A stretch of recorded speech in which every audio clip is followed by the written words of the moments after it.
मस्साजोग येथील सरपंच संतोष देशमुख यांचे अपहरण करून खून केल्याप्रकरणी बीड स्थानिक गुन्हे शाखेच्या पोलीस पथकाने आणखी एकास रांजणगाव येथून बुधवारी अटक केली. प्रतीक भीमराव घुले असे त्याचे नाव आहे.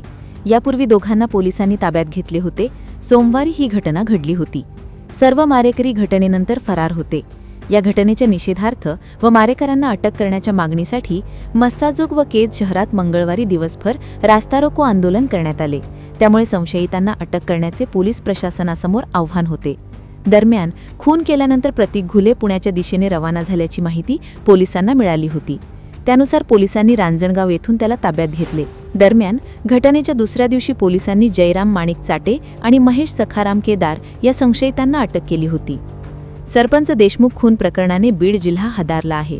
दरम्यान या प्रकरणाची SIT चौकशी करा अशी मागणी राष्ट्रवादी काँग्रेसचे माजलगावचे आमदार प्रकाश सोळंके यांनी केली आहे. याशिवाय भाजप नेते आमदार पंकजा मुंडे यांनीही मुख्यमंत्री देवेंद्र फडणवीस यांची भेट घेऊन त्यांच्याशी चर्चा करणार असल्याचे सांगितले आहे.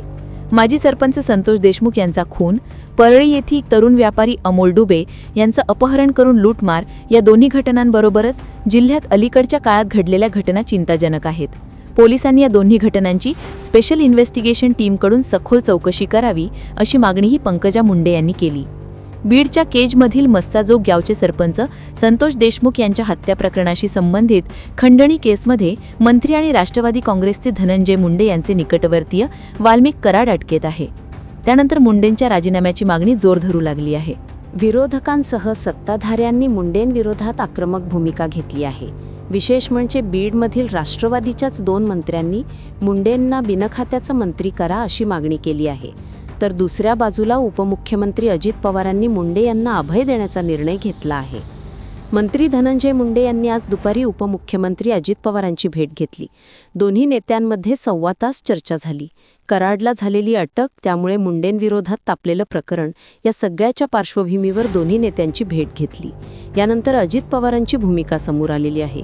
जोपर्यंत धनंजय मुंडेंविरोधात पुरावा सापडत नाही तोपर्यंत राजीनामा घ्यायचा नाही अशी भूमिका अजित पवारांनी घेतली असल्याची माहिती ABP माझानं सूत्रांच्या हवाल्यानं दिली आहे. सरपंच संतोष देशमुख हत्या प्रकरणात सध्या न्यायालयीन CID SIT चौकशी सुरू आहे. देशमुखांची हत्या एका खंडणी प्रकरणाशी संबंधित आहे. या प्रकरणात मुंडे यांचा निकटवर्तीय कराड आरोपी आहे. त्याला CID कोठडी सुनावण्यात आलेली आहे. मुंडे मंत्रिमंडळात असल्यानं या प्रकरणाची निष्पक्ष चौकशी होऊ शकत नाही असं विरोधकांचं म्हणणं आहे. सत्ताधारी आमदारही मुंडे यांच्या राजीनाम्यासाठी आग्रही आहेत. या प्रकरणातील अजित पवारांची भूमिका मात्र वेगळी आहे. मुंडे यांच्या विरोधात सध्याच्या घडीला कोणतेही पुरावे नाहीत.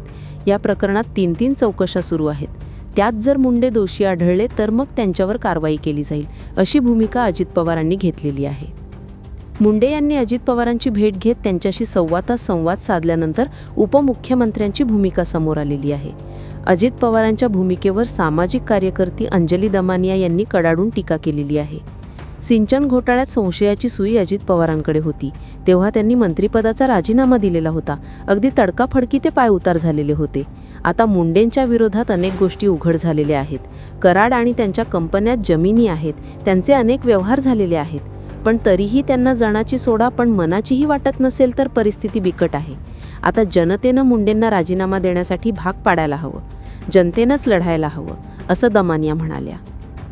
मित्रांनो, तुम्हाला काय वाटतं? बीड सरपंच हत्या प्रकरणाला राजकीय वळण लागले आहेत का? आणि या हत्येपाठीमध्ये कोण आका असेल याबाबत आपले उत्तर कमेंट बॉक्समध्ये व्यक्त करा. तुम्ही जर आमचं चॅनल अजूनही सबस्क्राईब केलं नसेल तर सबस्क्राईब करा. बेल आयकॉन प्रेस करा, जेणेकरून आमचे असेच नवनवीन व्हिडिओ व राजकीय घडामोडी सर्वप्रथम तुम्हाला या चॅनलवर बघायला मिळतील. तर मित्रांनो, तूर्तास धन्यवाद. जय महाराष्ट्र. भेटूया पुढच्या व्हिडिओमध्ये एका वेगळ्या विषयासह.